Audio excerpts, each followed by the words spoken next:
I'm trying very, very hard to pull myself back together. The extra medication is working.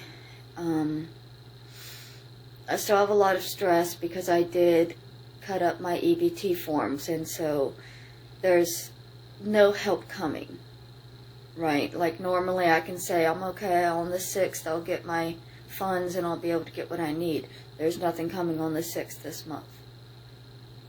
I have to figure out how to get that back. I'm sorry about my breakdown. I know it's hard on other people when I break down, and I'm not doing it to hurt people.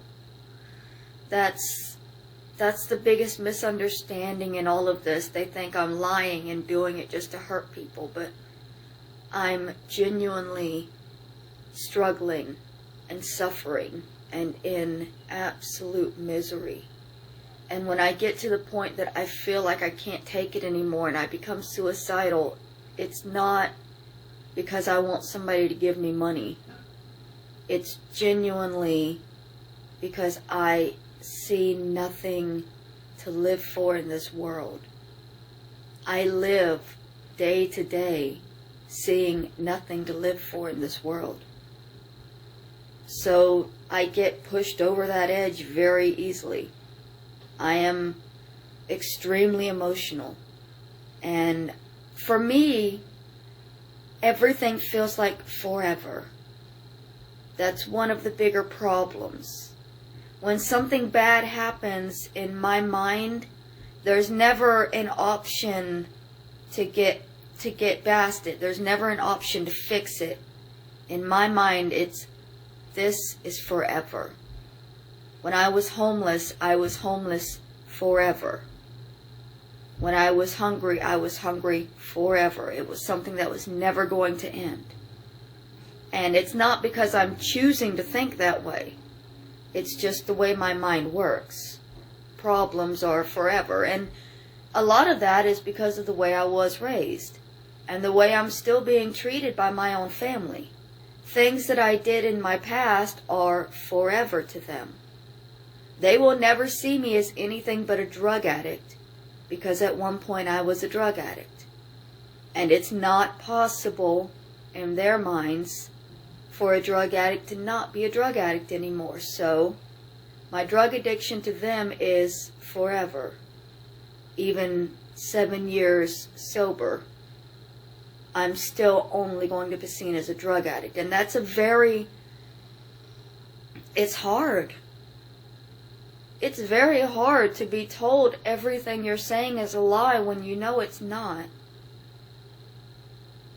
And to hear people calling you a liar who know the truth and still just refuse to acknowledge any progress.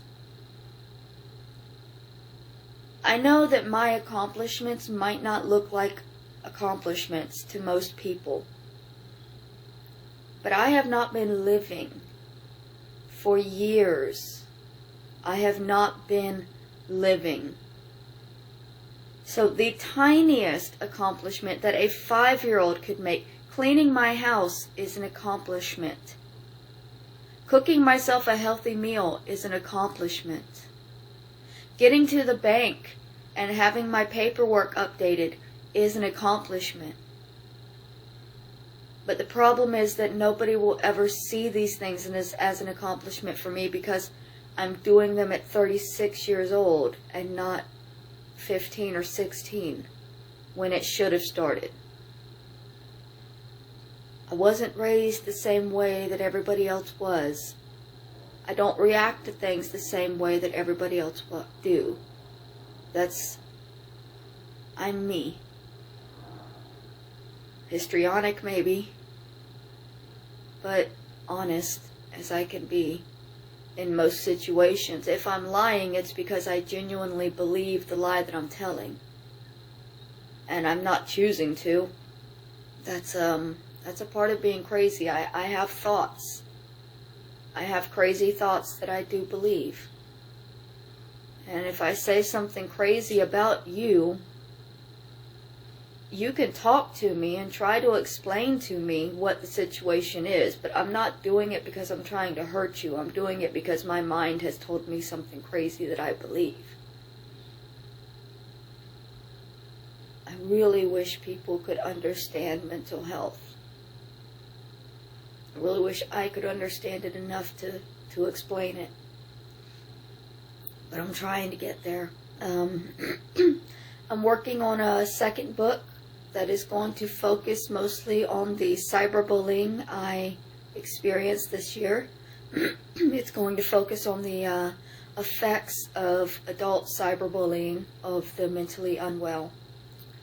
And I'm going to have to get it out quick, I guess, because my phone is going off on the 9th, unless I figure something else out. So I'm recycling a lot. I'm going out just about every night and getting at least a bag of recycling. So hopefully I'll at least be able to keep my phone on long enough to get that book out.